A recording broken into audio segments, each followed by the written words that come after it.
Hello বন্ধুরা, আজকে আমি তোমাদের আমার ছাদ বাগানের একটা সবজি দেখাবো, যেটা একটা জাস্ট ছোট প্লাস্টিকের বিস্কুটের ডিবের মধ্যে করেছি।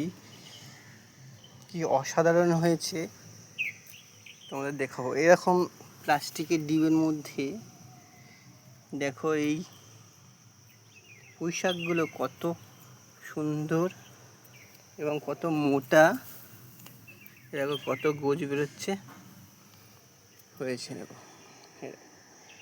এখানটা পুরো পুরো পুঁই শাকে ভরা।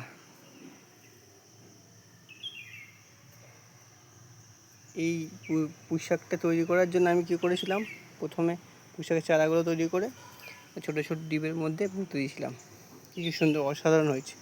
যদি ভালো লাগে লাইক সাবস্ক্রাইব করে দেবেন। Tata, bye bye.